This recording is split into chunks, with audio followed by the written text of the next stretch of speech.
All right, well, hello everybody. That's weird.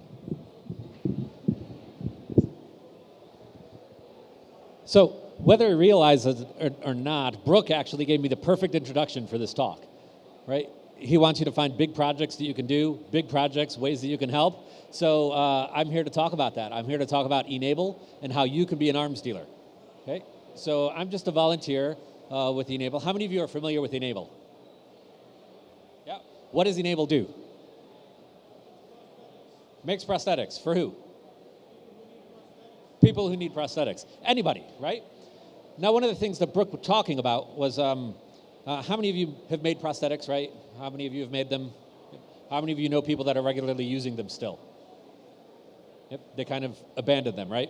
So that's one of the things that you don't really get from the promotional materials that you see for e-Nable. So what I'm here to tell you about is how we actually really are making a difference and how people are using devices, just devices that maybe you don't see covered in the media stories, right? So a little bit of facts, a couple facts. The World Health Organization and e-Nable's impact. So World Report on Disability says about 15% of the global population have disabilities. Okay? That's a large segment of the population. The United Nations Conventions on the Rights of Persons with Disabilities recognizes access to mobility aids and assistive devices as a human rights obligation. Everybody needs access to these technologies. Right? And as Brooke was saying, we need a big project. There's your big project. Let's bring the assistive technologies to the people that need them. Today, only about 10% has access to what they need. Okay, that's going to be people in the developed world, not so much the developing world. Often those that need prosthetics and assistive devices, they end up stuck at home. They can't get out, they can't get jobs, they end up being socially ostracized. So we need to fix that. And our question is, can charities of untrained people like e-Nable, right, not many of us are medical professionals, can we actually help? Can we make a difference? And I think we can, because like Taken, we have a very particular set of skills, don't we? What are our skills as 3D printers? What can we do? We can 3D print things. What else can we do? We can design. What else can we do? We can remix designs. We can iterate, make things better. These are all things that e-Nable does. Okay? So just to give you a little bit of history, get things started. This is where e-Nable started. A guy named Ivan Owen and Jen Owen. Ivan is a kind of puppeteer, kind of movie special effects person, and he made this hand, this kind of steampunk looking thing, this little puppet hand. He had a nice little video that showed off this hand, and somebody saw this video. There's a still from our video.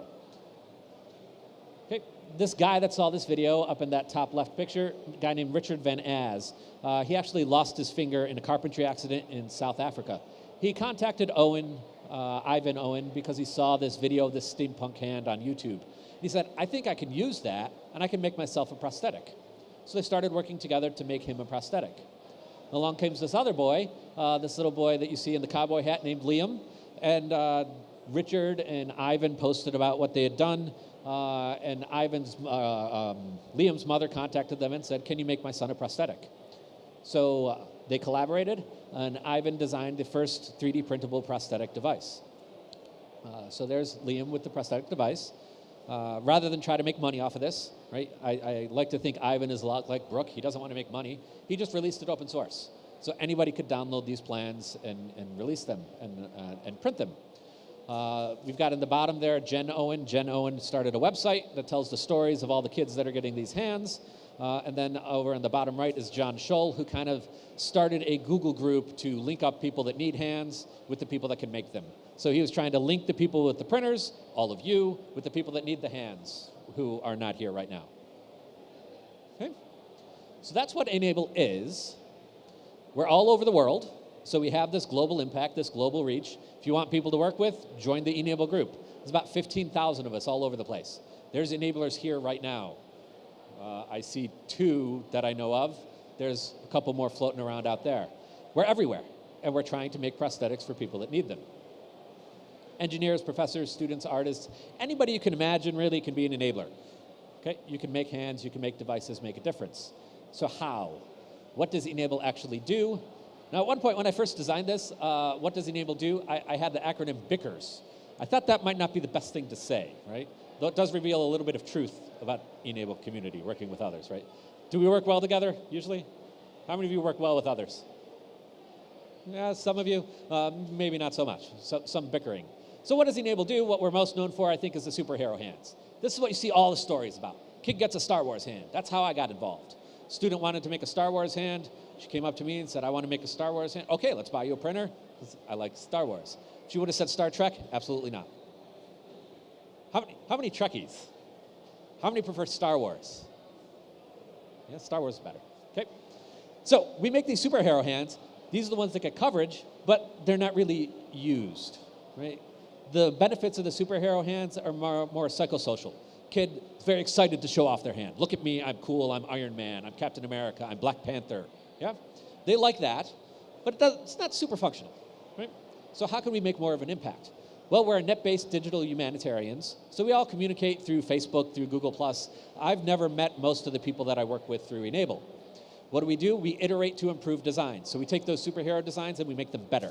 We've gone through at least a dozen different iterations of these designs. We create open educational materials. So we don't just make designs for people to use, we make educational materials to teach kids about how they might want to make prosthetics. Trying to recruit more kids to work in these kinds of industries into making a difference in the world. We kill stigmas about prosthetics, right? You have a kid that's wearing a device, they look like a superhero. It empowers them, they're excited.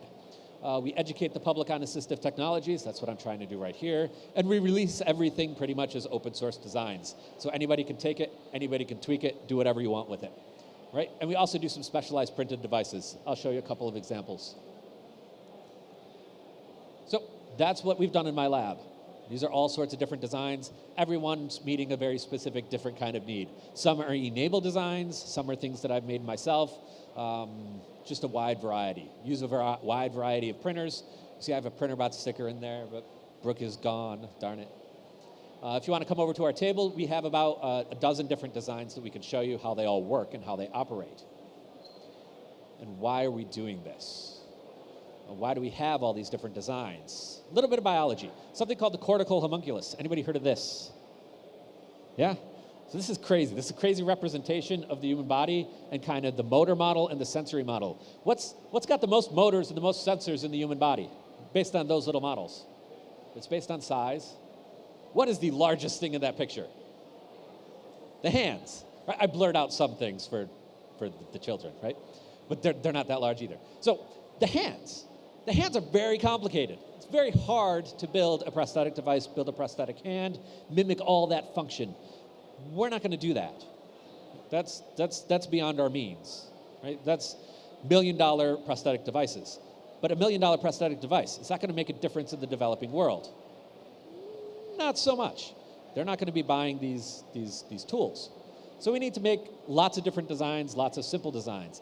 Lots of different groups doing this kind of work. I call it the spirit of e-Nable. Groups like RoboHand, Open Bionics, anybody heard of them? They're fantastic. Limb Forge, Victoria Hand Project, Team Unlimited, Gimme 5, Po Paraguay, all sorts of different groups, all doing this. We're making prosthetic devices for anybody that needs them. So does it work? Can an all-volunteer group make prosthetics? And can we keep everything open source? So some of the lessons we've learned, this is a little boy named Amos. Amos is in Uganda. Amos got that arm on the left. Okay, he used it for a couple weeks and decided, oh, this is too heavy. I don't really like this. It doesn't work quite well enough. So he got better measurements. The next year, we sent him the hand on the arm on the right. Likes that one much better. He's still using that. We have actually printed him 2 arms, one that he can keep at school, one that he can keep at home. So this is a case of a child that's actually using this device and using it often. Right? It's not a superhero hand. It's more functional. It's kind of mimicking more of a natural look. That's what we're finding people want in the developing world, an arm that looks real. We've got a volunteer enabler named Christian Silva working in Colombia. He has thus far fit about 130 different children with prosthetic arms. A variety of different arms, some are myoelectric, some are regular. And what he's learned is he takes these kids and he just doesn't single them out. He doesn't keep them separated. It's a big problem with people that have disabilities, that are missing limbs. They feel separated in these developing worlds. So developing countries. He brings these kids all together and he teaches them how the hands work as groups, introduces them to each other, forms communities. So we form communities around giving these devices away, form customized boxes, all sorts of very exciting things going on down there. All these kids, these 130 kids, they're using their arms. Some of them have been using them for 2 to 3 years. So we are seeing an impact. We are having success. We have this arm in Haiti. We find one size does not always work. You need some customization. So that's where our skills come in. We need to be able to design custom things, and you all have the skills to do that. We need to use 3D scanning, combine 3D scanning to make custom devices. And we can do that. So Limforge has done that, made this 3D printed arm for this little girl in Haiti. e-Nable Sierra Leone, they find we need to use local resources. We work with the locals. We take some designs, we kind of retweak these designs. The design on the left is called the Team Unlimited arm. It uses dental rubber bands for elastic to return fingers back to their original position. What they found is the heat in Sierra Leone would disintegrate those rubber bands within a week. So what did they do? They redesigned the arm. They iterated and created this design on the right, the reborn hand, which uses elastics. So it's a very similar design, all the same principles, just changed the materials a little bit so that it worked in your environment.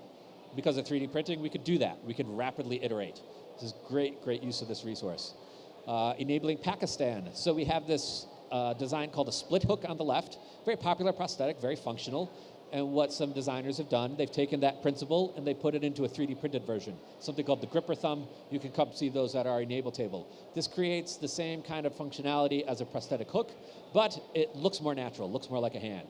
So it removes a lot of the stigma of having a disability, having a prosthetic device. So, the big question, how can you be an arms dealer? Who recognizes that symbol? What's that? Nike. What's Nike's motto? Just do it. Just go out and do it. I don't need to tell you how to do it. I don't need to give you hints. I don't need to give you clues. Just do it. Go print it. How many of you have printers? How many of you have more than one printer?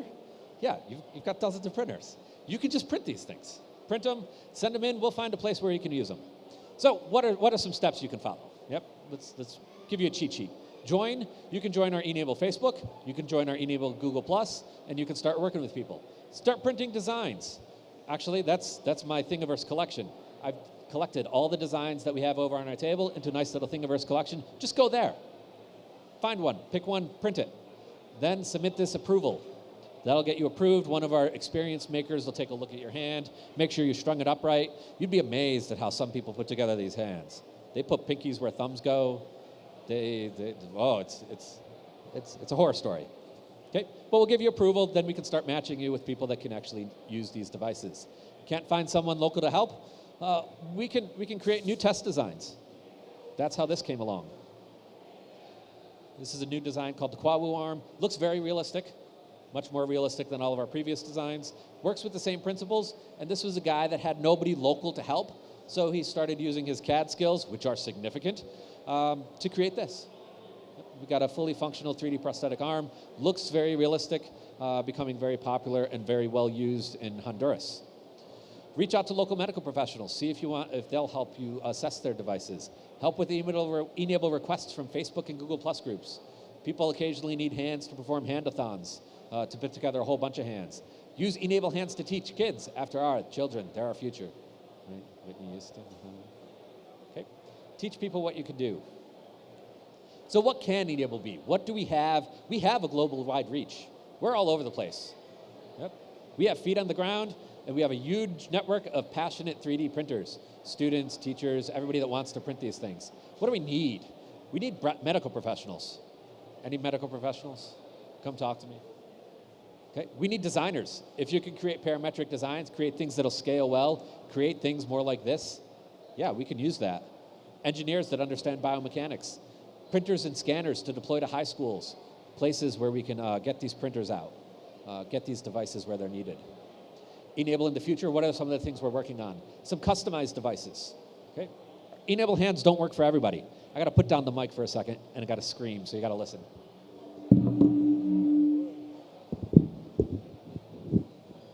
So we had a kid. That's something called SIMADAPTOR. None of the e-Nable devices would work for him. We wanted it most developed. Right? So we took his hand, scanned it in, 3D scan, 3D printed it. Then we used mesh picture and we designed a new hand around his unique anatomy. Customized device for him. We slide his hand right in there. This is the very first draft of the design. He's got the future draft. That's why he's nice ones. We have his wrist, fingers move. He's got a full collection.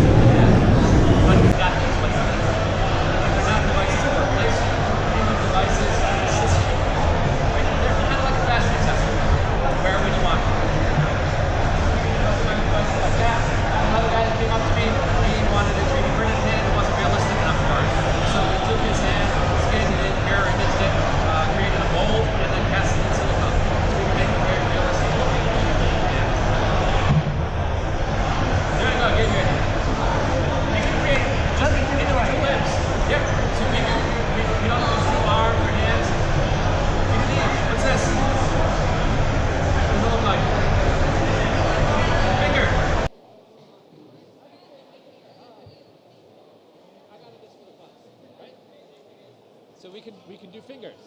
Yeah. All sorts of devices. Partial prosthetics, fingers. We're starting to move into task-specific devices. So there's a holder for a trumpet to help somebody play an instrument. We're starting to move into prosthetic legs, trying to do lower limbs. That's a bit more challenging. Doing myoelectric designs. If you want to see some videos of that, we can show you over at e-Nable. We have some open source myoelectric designs ready to go. So that's e-Nable. Okay. For more info, you can visit any of these websites. Okay. Visit enablingthefuture.org, e-Nable Web Central, Thingiverse, My Collection, or the e-Nable table right here, right down there. And then we'll come back to sneakers. Hungry to help? Why wait? Just print. Just do it. Okay? Anybody have any questions? Anything at all?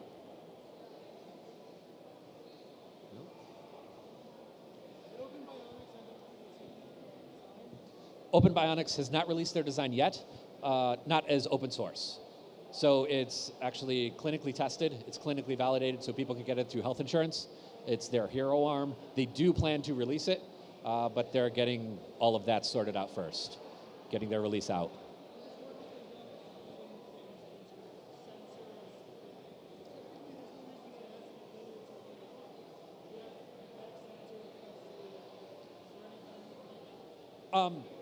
The people that are doing that are more of the body hacks type of people.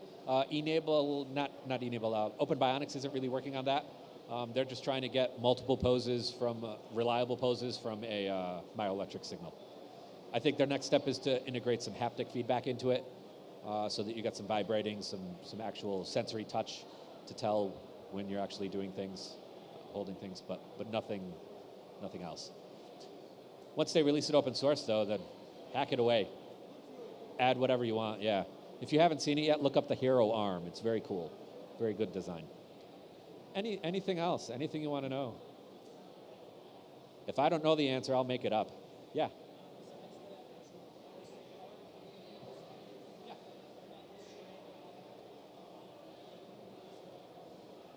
Right. So a lot of the designs don't just have 3D printed parts. There's strings, there's screws that go into it. We sell kits through e-Nable that you can use, but the instructions for printing these hands have all the hardware that you need. So just go to the hardware store and buy it. It costs maybe $5 to $10 for a lot of the hardware. The padding's kind of expensive, but yeah, you can put together a full prosthetic hand for maybe $30 to $50. Yeah, they work pretty well. Anything else? Anything at all? No? All right, come see us at the e-Nable table. Yeah, come talk to me over there. Thank you very much.